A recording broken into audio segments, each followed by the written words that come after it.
बिस्मिल्लाहिर्रहमानिर्रहीम। हार्च इमरान सीरीज़ मुसन्निफ़ मज़हर कलीम M.A। राइट अपने हेडक्वार्टर के ऑफिस में बैठा हुआ था। वो बार बार फ़ोन की तरफ देखता और फिर नज़रें हटा लेता। इसके चेहरे पर बेचैनी के तासुरात नुमाया थे। उसका अंदाज़ ऐसा था जैसे वो इंतहाई बेचैनी से फ़ोन का इंतज़ार कर रहा हो। वो मार्था को सब हेडक्वार्टर छोड़कर वापस अपने हेडक्वार्टर वापस आया था, लेकिन फिर अचानक इसकी छठी हिस्स ने अलार्म बजाना शुरू कर दिया कि रेड पॉइंट पर कोई गड़बड़ ना हो रही हो। अचानक उसे एक ख्याल आया जिसकी वजह से ये सब कुछ हुआ था। इसे ख्याल आ गया था कि जब वो कार में मार्था को डालकर लेकर जा रहा था तो रेड पॉइंट के फाटक से निकलते हुए उसकी नज़रें सड़क पर घूम गई थीं, जहाँ एक मर्द और एक औरत मौजूद थे। इस वक्त तो उसने ख्याल ना किया था, लेकिन अब उसे अचानक ख्याल आया था कि उस मर्द का कदो कामत बिल्कुल इमरान जैसा था और वो बड़े गौर से उसे देख रहा था। जब से उसे ये ख्याल आया था उसकी छठी हिस्स ने अलार्म बजाना शुरू कर दिया था। उसने रिचर्ड को फ़ोन किया, लेकिन रिचर्ड ने जवाब दिया कि कोई गड़बड़ नहीं है, लेकिन वो मुतमईन नहीं हो रहा था। इसलिए उसने रेड पॉइंट से करीब एक और पॉइंट के इंचार्ज वास्की को कहा था कि वो रेड पॉइंट जाकर रिचर्ड से मिले और उसे वहाँ से रिपोर्ट दे। और इस वक्त वो इस वास्की की कॉल का इंतज़ार कर रहा था कि अचानक इंटरकॉम की घंटी बज उठी तो राइट ने हाथ बढ़ाकर रिसीवर उठा लिया। यस, राइट ने कहा। जनाब, वॉइस चेकिंग कंप्यूटर की रिपोर्ट आ गई है। आपसे बात करने वाला रेड पॉइंट का रिचर्ड नहीं था। कंप्यूटर ने इसकी आवाज़ को ओके नहीं किया। दूसरी तरफ से कहा गया तो राइट बेइख्तियार उछल पड़ा। ओह, मुझे यही शक था, इसलिए मैंने चेकिंग का कहा था। ठीक है, राइट ने कहा और इंटरकॉम का रिसीवर रखा था कि फ़ोन की घंटी बज उठी तो राइट ने हाथ बढ़ाकर रिसीवर उठा लिया। यस, राइट बोल रहा हूँ, राइट ने तेज़ लहजे में कहा। इंटरकॉम से मिलने वाली रिपोर्ट के बाद उसे मालूम हो गया था कि वहाँ की रिपोर्ट क्या होगी। वॉस्की बोल रहा हूँ बॉस, रेड पॉइंट से। यहाँ रिचर्ड और उसके साथ साथियों की लाशें मौजूद हैं। ये सब टॉर्चिंग रूम में रॉड्स में जकड़े हुए हैं और इन्हें गोलियां मारकर हलाक किया गया है, जबकि रिचर्ड के दोनों नथने कटे हुए हैं और इसका चेहरा इंतहाई खौफनाक हो रहा है। वॉस्की ने तफसील से रिपोर्ट बताते हुए कहा। ठीक है, मुझे पहली रिपोर्ट मिल चुकी है। तुम ऐसा करो कि लाशें हटा दो और अपने नंबर 2 जैक्सन को इस रेड पॉइंट पर भिजवा दो। अब वो यहाँ का इंचार्ज होगा। राइट ने कहा और रिसीवर रख दिया। इसका मतलब है कि इमरान और इसके साथी मार्था का सुराग लगाते हुए रेड पॉइंट पर पहुंच गए थे। सिर्फ थोड़े से वक्त असर पड़ा है, लेकिन उन्होंने यहाँ का सुराग कैसे लगा लिया? राइट रिसीवर रखकर खुद कलामी के ऐसे अंदाज में बड़बड़ाते हुए बोला और अचानक उसे एक और ख्याल आया तो बेख्तियार चौंक पड़ा। रिचर्ड पर होने वाले तशद्दुद का मतलब है कि उससे मालूमात हासिल की गई हैं और रिचर्ड गो सब हेडक्वार्टर के बारे में नहीं जानता था, लेकिन बहरहाल राइट के हेडक्वार्टर के बारे में जानता था। इसलिए वो जान गया कि अब इमरान और इसका ग्रुप लामहला इसके हेडक्वार्टर पर रेड करेंगे।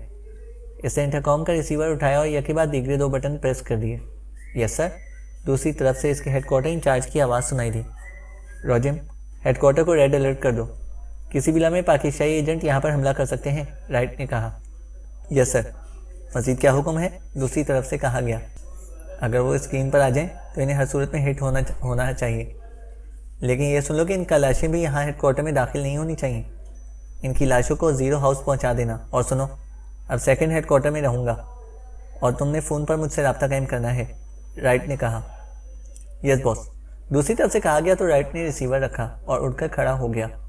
थोड़ी देर बाद वो राहदारी से गुजरकर आगे बढ़ा चला जा रहा था। चंद लम्हों बाद इसकी कार हेडक्वार्टर के उस हिस्से से निकलकर आगे बढ़ी चली जा रही थी। अगले चौक पर इसने गाड़ी को मोड़ा और फिर थोड़ी देर बाद वह एक छोटी सी इमारत के फाटक पर मौजूद था। ये इसका सेकंड हेडक्वार्टर था, जिसका इल्म रोजिम तक को नहीं था। राइट ने मखसूस अंदाज में हॉर्न बजाया तो फाटक का हिस्सा खुल गया और एक नौजवान बाहर आ गया। फाटक खोलो रैंडल, राइट ने खिड़की से सर निकाल कर कहा तो वो नौजवान तेज़ी से वापस मुड़ गया। चंद लम्हों बाद बड़ा फाटक खुल गया तो राइट कार अंदर लेकर चला गया। इसने कार पोर्च में रोकी और फिर नीचे उतर आया। चंद लम्हों बाद रैंडल भी फाटक बंद करके वापस आ गया था। सुनो रैंडल, अब कुछ अर्सा तक मैं यहीं पर रहूँगा और तुम हर तरह से यहाँ का ख्याल रखना है, राइट ने कहा। यस बॉस, रैंडल ने कहा तो राइट सर हिलाता हुआ इमारत के अंदरूनी हिस्से की तरफ बढ़ गया। यहाँ इसने हर तरह के इंतजामात कर रखे थे। थोड़ी देर बाद वो यहाँ ऑफिस की कुर्सी पर मौजूद था। उसे हाथ बढ़ाकर रिसीवर उठाया और नंबर प्रेस करना शुरू कर दिए। मार्थर बोल रहा हूँ। राब्ता कायम होते ही एक मर्दाना आवाज़ सुनाई दी। राइट बोल रहा हूँ मार्थर। क्या पोजीशन है एसवीएस की? राइट ने तेज़ लहजे में कहा। बॉस, तनसीब मुकम्मल हो चुकी है। मैं आपको कॉल करने वाला था कि आपकी कॉल आ गई। आपने कंप्यूटर में मखसूस फीडिंग करना थी एक्स हाउस आकर, मार्थर ने कहा। मैं तो इंतहाई अहम काम में फंसा हुआ हूँ, इसलिए तुम खुद ही ये काम कर लो। तुम नोट करो, मैं तुम्हें लिखवाता हूँ। तुमने इन अल्फाज को फीड करना है, राइट ने कहा।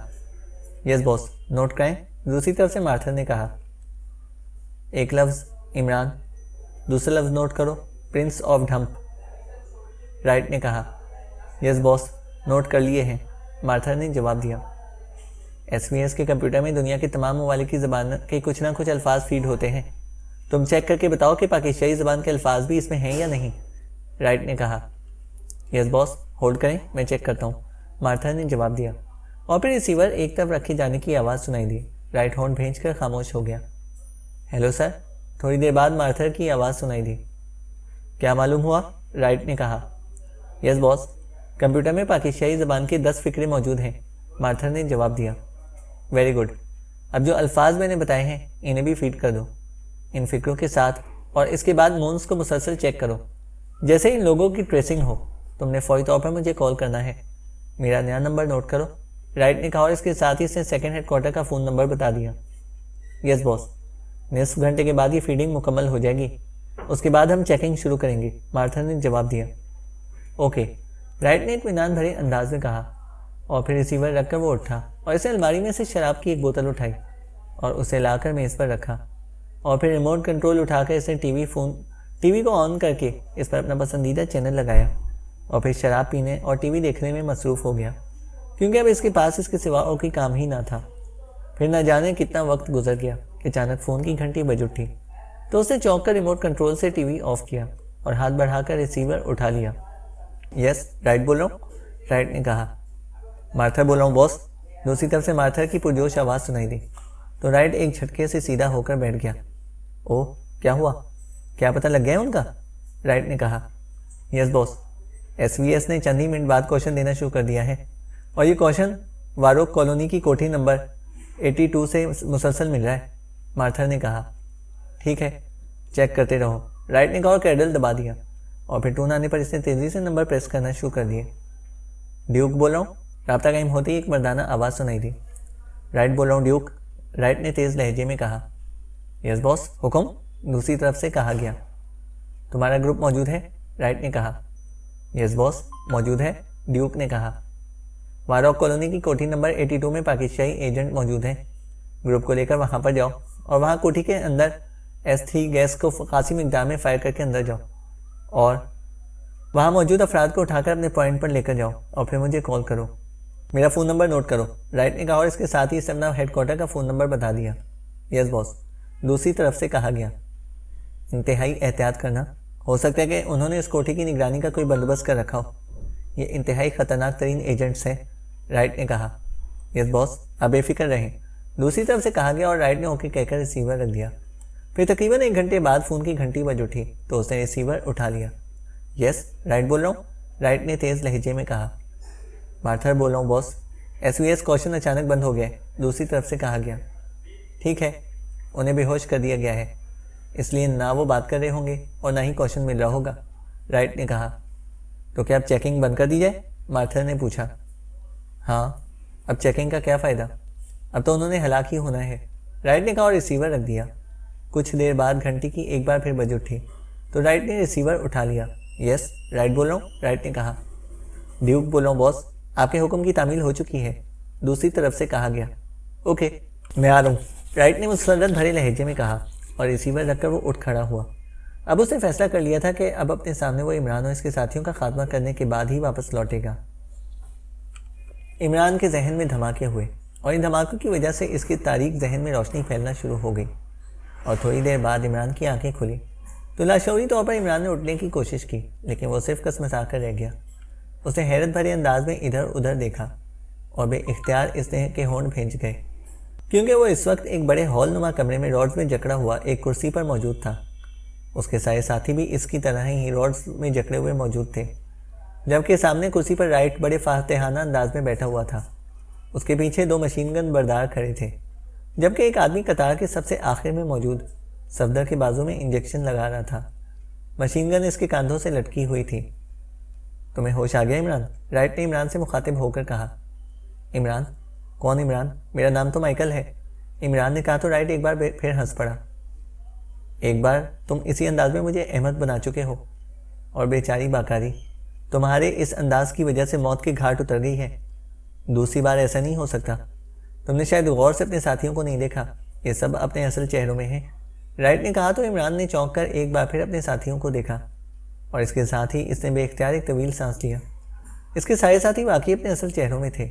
उसका मतलब था कि वो भी अपने असल चेहरे में ही मौजूद है। इस बार पानी से तुम्हारे स्पेशल मेकअप आसानी से साफ़ हो गया है, हालांकि पहले ऐसा नहीं हुआ था। बहरहाल जो कुछ भी था मुझे इससे गर्ज नहीं है। अब तुम यहाँ जकड़े हुए मौजूद हो और ये भी बता दूं कि तुम्हें तुम्हारी कुर्सियों के रॉड्स के जो बटन कुर्सियों के उकुब में मौजूद हैं उन्हें ठोंक कर फैला दिया गया है। इसलिए अब ये रॉड्स सिवाय काटे जाने के और किसी सूरत खुल ही नहीं सकते। तुम चाहो तो बेशक टांगे मोड़ कर बटन को प्रेस करने की कोशिश कर सकते हो, मैं कोई मदाखलत नहीं करूँगा, राइट ने मुसलसल बोलते हुए कहा। तुमने हमारा सुराख कैसे लगा लिया? इमरान ने पूछा। बड़ी आसानी से। SVS की वसी रेंज मशीनरी नाराग से मंगवाई गई थी और इसे पूरे मोन्स में फैला दिया गया था। तुम्हारा नाम, इमरान और प्रिंस ऑफ डम्प के साथ साथ कंप्यूटर में फीड शुदा पाकिस्तानी ज़बान के फ़िक्र भी अटैच कर दिए गए थे। नतीजा ये कि SVS ने कौशन देना शुरू कर दिया कि तुम वारॉक कॉलोनी की कोठी नंबर 82 में मौजूद हो, जिस पर मैंने अपने ग्रुप को वहाँ भेजा। मेरे हुक्म पर उन्होंने वहाँ ऐसी खुसूसी और ज़ोरदार से गैस फायर कर दी जिसका एंटी सिर्फ मैं जानता हूँ, और फिर तुम्हें बेहोशी के आलम में वहाँ से उठाकर यहाँ लाया गया।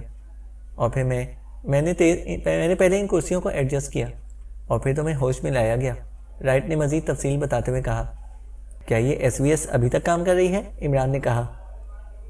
नहीं, फ़िलहाल तो मैंने इसे बंद करा दिया है, लेकिन वो किसी भी वक्त काम कर सकती है, वरना वो यहाँ का कौशन देना शुरू कर देती, राइट ने कहा। अब तुम क्या चाहते हो? इमरान ने पूछा। कुछ नहीं, सिर्फ तुम्हारी मौत। मैंने इसलिए तुम्हें बेहोशी के दौरान हलाक नहीं किया कि तुम्हें हक हासिल है कि मरने से पहले तुम्हें सब कुछ मालूम हो सके। वैसे मुझे कोई जल्दी नहीं है, अगर तुमने कोई बात करनी है तो कर लो, राइट ने कहा। Very good. नरम दिली और रहम दिली इसी को कहते हैं। तुमने हमारे आज़ाद होने के तमाम रास्ते बंद कर दिए हैं और हमने बहरहाल मरना तो एक रोज़ है ही। अलबत्ता क्या तुम ये बताओगे कि तुम बेहोश मार्था को कहाँ छोड़ने गए थे? इमरान ने कहा तो राइट बेइख्तियार हंस पड़ा। तुम सब हेडक्वार्टर का पता मालूम करना चाहते हो? वो मैं वैसे ही बता देता हूँ, क्योंकि अब तुम्हारी और तुम्हारे साथियों की रूहें तो वहाँ जा सकती हैं, लेकिन तुम खुद वहाँ नहीं जा सकते, राइट ने हंसते हुए कहा। इसका मतलब है कि मार्था को तुमने सब हेडक्वार्टर पहुँचाए? क्यों? इमरान ने इसकी बात को नज़रअंदाज करते हुए कहा। चीफ स्टाचो मार्था के पीछे शुरू से ही पागल है, न जाने इसने मार्था ने उस पर क्या जादू कर रखा है। अभी चीफ ने हुक्म दिया था कि मार्था को इसके पास पहुँचा दिया जाए, चुनाचा मैंने इसे वहाँ पहुँचा दिया और मुझे शक पड़ा था कि जब मैं रेड पॉइंट से बाहर निकल रहा था तो तुम लोग वहाँ बाहर सड़क पर मौजूद थे।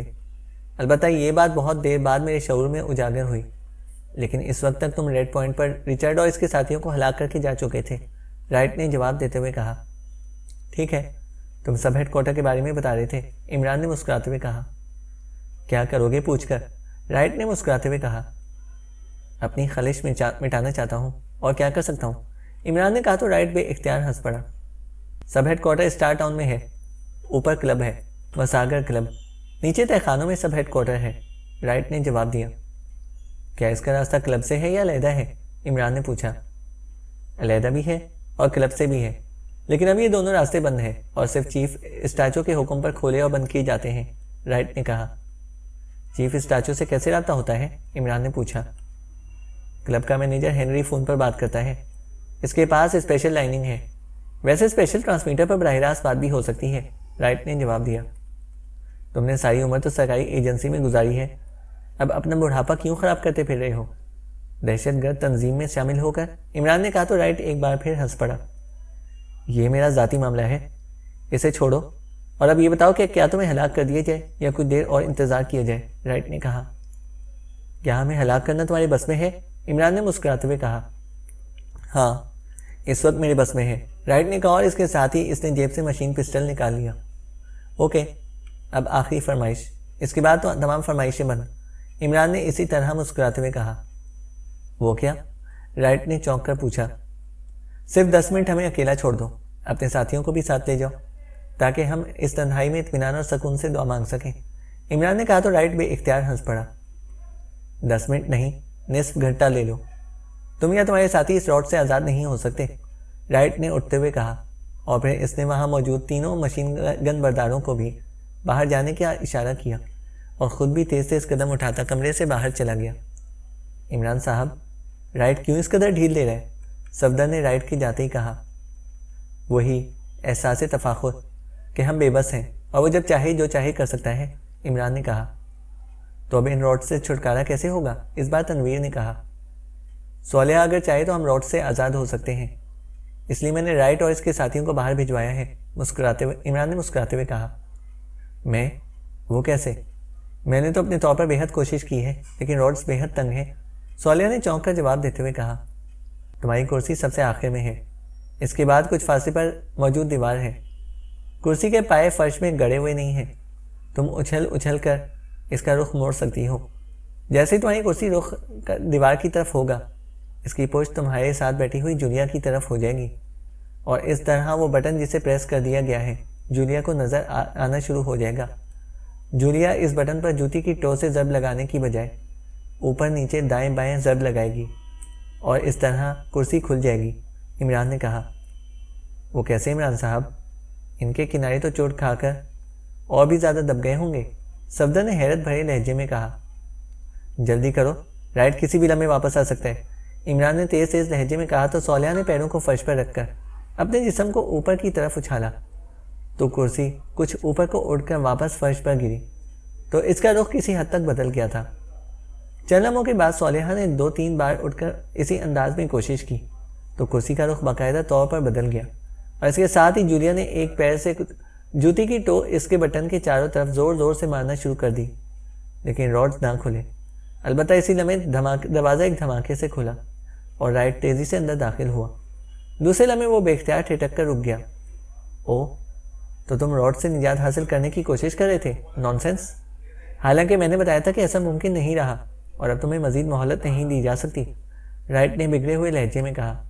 जान बचाने की कोशिश करना तो फ़र्ज़ होता है राइट, इमरान ने मुस्कुराते हुए कहा। राइट के पीछे 3 मुसल्लह अफराद भी अंदर दाखिल हो गए थे। इस लड़की को सीधा करो, अब इनका खात्मा तरतीब से होगा, पहले इस लड़की को और फिर आखिर में इमरान को गोली मारी जाएगी, राइट ने कहा तो इसके साथी जिनका के कांधों पर मशीन गनें लटकी हुई थी तेज़ी से आगे बढ़े और उन्होंने मिलकर सोलिया की कुर्सी उठाकर सीधी करके छोड़ा तो एक धमाके के साथ कुर्सी फर्श पर गिरी ही थी कि अचानक खटक खटक की आवाज़ के साथ ही सोलिया के जिस्म के गिर्द मौजूद रॉड्स गायब हो गए और दूसरे लम्हे एक आदमी चीखता हुआ उछलकर दूसरे साथी से टकराया। सोलिया ने इंतहाई तेज़ रफ्तारी से उछलकर मुड़ते हुए एक आदमी को धक्का देकर दूसरे पर गिरा दिया था और फिर इससे पहले कि राइट सूरत हाल समझता जिस तरह बिजली चमकती है, इसी तरह सोलिया उड़ती हुई सीधी राइट से टकराई और राइट चीखता हुआ नीचे गिरा ही था कि सोलिया कलाबाजी खाकर इसके हुक्म में गई और इसके साथ ही मशीन पिस्टल की तड़तड़ाहट के साथ ही हवन्नों की तरह मुंह खोले खड़ा तीसरा आदमी और नीचे गिरकर उठते हुए दोनों आदमी चीखते हुए नीचे गिरे ही थे कि यह अकलख्त राइट का जिस्म किसी तोप के गोले की तरह उड़ता हुआ सोलिया से टकराया और सोलिया चीखती हुई उछलकर नीचे गिरी। इसने राइट से टकराकर इसका मशीन पिस्टल छीन लिया था जिससे इसे इन तीनों पर फायर खोल दिया था। वो मशीन पिस्टल इसके हाथ से निकलकर एक तरफ जा गिरा तो राइट बिजली की सी तेज़ी से इस मशीन पिस्टल पर झपटा, लेकिन इससे पहले कि वो मशीन पिस्टल उठाकर सीधा होता सोलिया उछलकर ना सिर्फ सीधी हुई बल्कि इसे राइट पर छलांग लगा दी, लेकिन दूसरे लम्हे सोलिया चीखती हुई उछलकर एक धमाके से साइड पर जा गिरी। राइट ने घूमकर उठते हुए सोलिया को सिर्फ हाथ लगाया था और सोलिया ज़रब खाकर उछलकर साइड पर जा गिरी और राइट सीधा हुआ और इसने तेज़ी से घूमकर मशीन पिस्टल का रुख सोलिया की तरफ किया ही था कि यकलख्त राइट एक बार फिर चीखता हुआ लुढ़खुड़ाकर एक साइड पर गिर पड़ा और मशीन पिस्टल इसके हाथ से निकलकर एक बार फिर दूर जा गिरा। सोलिया ने इंतहाई हैरतअंगेज़ तौर पर एक मशीन गन को नाल से पकड़कर अचानक राइट की तरफ पूरी कुव्वत से फेंका था और मशीन गन तेज़ी से घूमती हुई राइट के सीने और हाथों से टकराई थी, लेकिन राइट सिर्फ लुढ़खुड़ाकर साइड पर हुआ था, वो नीचे नहीं गिरा था, जबकि सोलिया अब उछलकर खड़ी हो चुकी थी और इस तरह सांस ले रही थी जैसे दूर से दौड़ती हुई आई हो।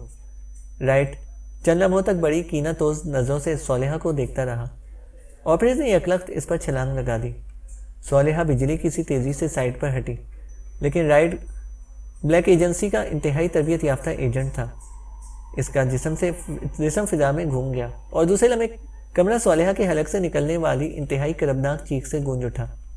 सोलेहा राइट की ज़रब खाकर उछलकर साइड दीवार से जा टकराई थी, जबकि राइट एक लम्हे के लिए कदमों पर खड़ा रहा और दूसरे लम्हे इसने एक बार फिर पूरी कुव्वत से सोलेहा पर छलांग लगा दी।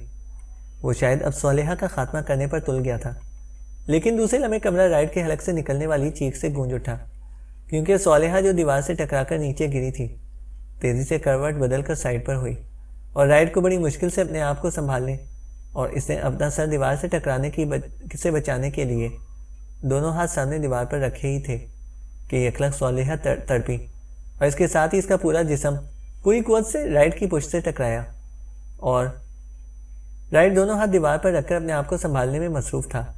वो हवा में उछलकर दीवार से टकराया और फिर साइड पर जा गिरा, जबकि सोलेहा एक बार फिर उठकर साइड पर जा खड़ी हुई। इसके साथ ही तड़तड़ाहट की आवाज़ों के साथ ही राइट के हलक से निकलने वाली करबनाक चीखों से कमरा गूंज उठा। सोलेहा के हाथ में राइट का ही मशीन पिस्टल मौजूद था।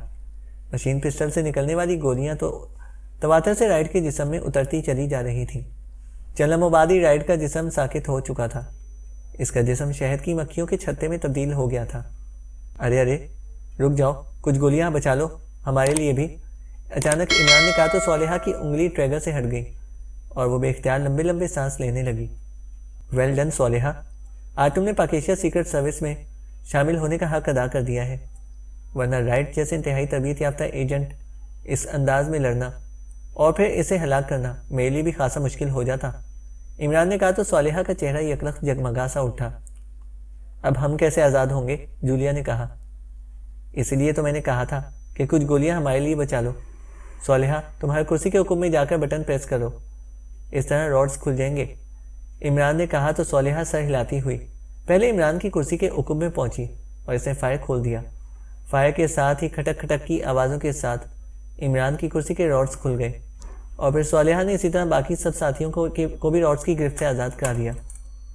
इमरान साहब, सोलेहा के रॉड्स अचानक कैसे गायब हो गए थे? अचानक सफदर ने कहा तो सब इख्तियार उछल पड़े। अरे हाँ, ये अचानक हुआ था, मैं तो खुद समझ नहीं सका। जूलिया ने कहा, जो काम तुम कर रही थी वो इन आदमियों ने मुकम्मल कर दिया, जिन्होंने सोलेहा की कुर्सी उठाकर इसे सीधा करके छोड़ा, तो इस तरह लगने वाली झटके ने अपना काम दिखा दिया, जो अब सोलेहा ने फायरिंग करके किया है। फिक्स बटन एक ज़ोरदार झटके से भी खुल सकता है था। वैसे अब चलें? इमरान ने कहा तो सबने असबात में सर हिला दिए। चैनल को सब्सक्राइब करें और बेल आइकन को प्रेस करें ताकि हमारी हर अपडेट आपको बर वक्त मिल सके।